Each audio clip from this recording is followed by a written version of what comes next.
వాగ్దానాలు వెంటనే నెరవేర్చాలి. ఇచ్చిన వాగ్దానాలు వెంటనే కలెక్టర్ గారు ఇచ్చిన వాగ్దానాలు వెంటనే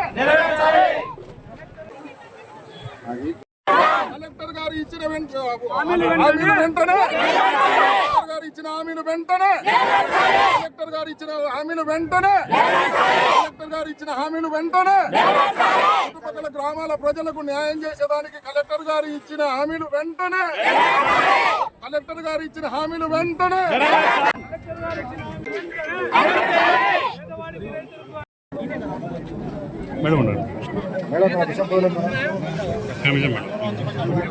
రెడ్డి గారు ఇక్కడ మేలు జరగాల, డెవలప్మెంట్ జరగాలని ఫ్యాక్టరీ తెచ్చారు.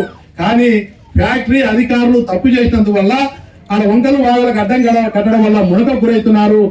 కొన్ని వందల ఎకరాలు ముంపు గురవుతుందని చెప్పి నేను ఆ గవర్నమెంట్ లో ఇప్పుడు లోకాయుక్త వేసింది, ఇరిగేషన్ రిపోర్ట్ ఇచ్చింది. జగన్మోహన్ రెడ్డి గారు ముఖ్యమంత్రిగా ఉండగానే అవన్నీ కూడా పోరాటం చేసి రైతుల తరఫున నేను తెప్పించిన రిపోర్ట్లే. ఆ రోజు కొంతమంది కావాలని దీన్ని నీరు గార్చడానికి ఆ రోజు ఏం చేసినా ఆయనని మీరు 15 ఏళ్ళు పోరాటం చేశారు కాదా.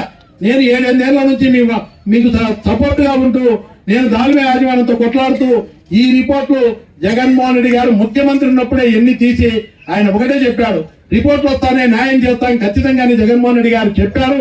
ఆయన దృష్టి కూడా తీసుకుపోయి, ఎందుకంటే ఇది చిన్న కార్యక్రమం కాదు, ముఖ్యమంత్రికి తెలియజేయాలని ఆయన అధికారంలో ఉన్నప్పుడు 3 ఏళ్ల ముందే చెప్పి 4 ఏళ్ల ముందే చెప్పి ఇవన్నీ చేస్తా వస్తున్నా ఎన్ని రిపోర్ట్లు వచ్చేసరికి ఆలస్యమైంది. ఈ లోపల గవర్నమెంట్ పోయింది. ఇంకా కొంతమంది కూడా లోపాయికారిగా చేస్తున్నారని చెప్పి, లోపాయికారిగా చేసేది మీరు నమ్మించి మోసం. మళ్ళీ ఆధార్ కార్డులు ఉన్నాయని పెన్నం మీద నుంచి పొయ్యిలో వేసినట్టు దాని మీద వాళ్ళని తీసుకొని ఆమె పడేస్తే మా పని అయిపోతుంది, వాళ్ళు నచ్చకుండా అంటారు, వాళ్ళ గొంతు కూడా వినపడదని చెప్పి కొండల పడేయడానికి తయారయ్యారు. మీ కాడికి వచ్చి స్పష్టంగా మీకు ఏం చెప్తారు? వాళ్ళేం తిరిపానికి చేయలే, వాళ్ళ ఆదాయాల కోసం ఫ్యాక్టరీ నిర్మాణం చేసినారు, మీ కడుపు కొట్టారు, మీ పొలాలు తీసుకొని మీకు అన్యాయం చేస్తున్నది దాని యాజమాన్యం ఉన్నా కూడా వీళ్ళందరికీ రైతులకు పేదవాడికి నేను నోరు నొక్కి అమాయకంగా వాళ్ళ కాళ్ళ చుట్టూ తిరుగుతూ ఉంటే పంట భూముల్లో సొంత భూముల్లో మీకు ఎవరిచ్చారో అధికారం అని చెప్పి నేను సోలార్ కంపెనీని అడుగుతున్నా. ఎంత ధైర్యం మీకు రానికి మీరు? దీనికి కారణం బాబాయ్ అబ్బాయే. పంట పొలాల్లో భూములు వేస్తా ఉంటే చేసేది వాళ్ళు. అంటే ఎందుకు మాట్లాడుతున్నారంటే వీళ్ళందరికీ కూడా ఇంత అన్యాయం జరుగుతుంటే ఈ రోజు పనులు చేసింది పట్టా భూముల్లో వేస్తే ఒక అమాయకమైన రోజు ఆఫీసు చుట్టూ అందరి చుట్టూ తిరుగుతూ వీళ్ళు పట్టా భూములో బతుకు జరిగిపోయింది. అరే ఇంత దౌర్జన్యంగా ఈ కార్పొరేట్ వ్యవస్థలు ఈ కూటమి ప్రభుత్వంలో అధికారంలో ఉన్నప్పుడు కంపెనీలు వస్తున్నాయని పెద్దగా దండవేసి గొప్పగా చెప్తున్నారు. ఎవరికి మేలు జరుగుతుంది? కార్పొరేట్ కంపెనీకి జరుగుతుంది, కూటమి నాయకులకు మేలు జరుగుతుంది.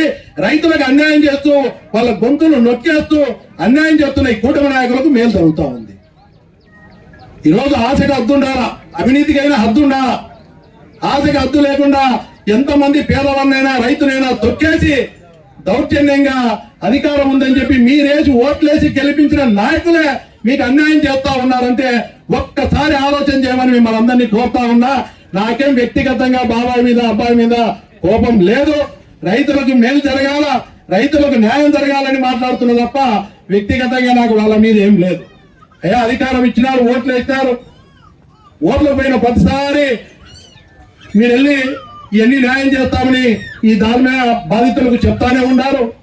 అవన్నీ చేయకుండా 3 కంపెనీలు వచ్చినాయి, 4 కంపెనీలు వచ్చినాయని చెప్పి రైతులను కూలి వాళ్ళంగా చేసి రైతులకు అన్యాయం జరుగుతుంటే నోరు నొక్కి మీరు కూలి పని కూడా తీసేస్తామని నోరు నొక్కే దౌర్భాగ్యమైన పరిస్థితుల్లో ఈ కూటమి ప్రభుత్వం పరిపాలన సాగుతా ఉందంటే మీరందరూ కూడా ఒక్కసారి ఆలోచన చేయాలా. ఇదేదో 4 కంపెనీలు వస్తాయి, 3 కంపెనీలు వస్తాయి అంటున్నారు. సిమెంట్ ఫ్యాక్టరీలు వచ్చి ఎవరికి లాభం జరుగుతుంది? ఇదే విధంగా భూములు పండుగ మిగతా సిమెంట్ ఫ్యాక్టరీలు వస్తాయంటున్నారు, సోలార్ వస్తున్నాయి. ఎవరికి మేలు జరుగుతా ఉంది? కొండల్లో పశువులు మేతకు స్థలం లేకుండా ఎనుములు కానీ గేదెలు కానీ చిన్న కమర్ల కొండ కూడా మొత్తం దాల్మ్యాకి రాసిస్తారంట. అరే ఊళ్ళో గ్రామస్తులు ఉన్నారు, పేదవాడు ఉన్నారు, నివాసం చేస్తా ఉన్నారు, వాళ్ళకి పశువులు ఉంటాయి, గేదెలు ఉంటాయి, వాళ్ళకు భూమి లేదు, అదే ఉపాధి. కనీసం 1 ఎకరా ఏమన్నా పేదవాడికి ఇస్తామంటే ఇవ్వకుండా 1000 ఎకరాలు ఇదే కలవటాల్లో పశువుల మేతకు ఇచ్చిన భూమి ఇవ్వకూడదు 250 ఎకరాలు. దాన్ని కూడా ఈ దారాదత్తం చేసే పరిస్థితి.